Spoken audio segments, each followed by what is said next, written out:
আসসালামু আলাইকুম। সবাই কেমন আছেন? আশা করি আলহামদুলিল্লাহ ভালো আছেন। তো আমি আছি আপনাদের সাথে MD Shariful Islam, WordPress developer. তো আজকে একটা ছোট্ট বিষয় নিয়ে আবারও কথা বলার জন্য চলে আসলাম আপনাদের সাথে। তো কথা হচ্ছে কি, আমি আগে কয়েকটা ভিডিও বানিয়েছিলাম যে ফ্রিল্যান্সিং করতে আসলেই ধৈর্যের প্রয়োজন হয়। কেমন ধৈর্য আপনাদেরকে যদি একটু দেখাই। তো যেমন দেখেন, এখন রাত্র বাজে 3টা 4 AM। যদি এটাও যদি না হয়, তাহলে আপনাদেরকে যদি আবারও একটু ফোনের মধ্যে দেখাই।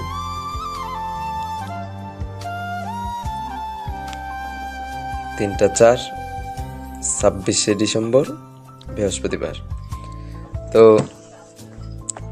ফ্রিল্যান্সিং করতে আসলেই ধৈর্যের প্রয়োজন হয়। ধৈর্য ছাড়া ফ্রিল্যান্সিং করা একেবারেই সম্ভব না। সফলতাটা বলে আসে না। কষ্ট করতে হয়, মেহনত করতে হয়, পরিশ্রম এবং মেধা শক্তির প্রয়োজন হয়। সর্বশেষ আল্লাহর রহমতে পরিশ্রম আসে।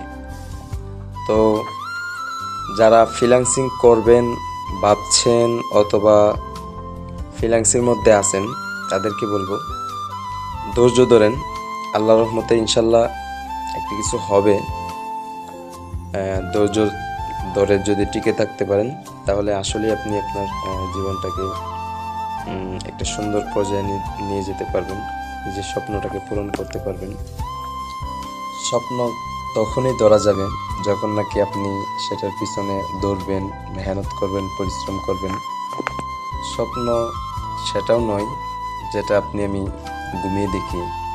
স্বপ্ন হচ্ছে সেটা যেটা আমাকে ঘুমাতে দেয় না, পাগল করে দেয় সেটা পূরণ করার জন্য। সুতরাং স্বপ্ন যেহেতু দেখেছেন, প্রত্যেক যুবকেই স্বপ্ন দেখে অনেক কিছু করবে। তো হাল না ছেড়ে হাল ধরে রাখুন, ইনশাল্লাহ কোনো একদিন সফল হবেন। তো ভালো থাকবেন, সুস্থতা কামনা করে আজকের মতো এখান থেকে বিদায় নিচ্ছি। ছোট্ট টপিকের কথা ছিল। আসসালামু আলাইকুম।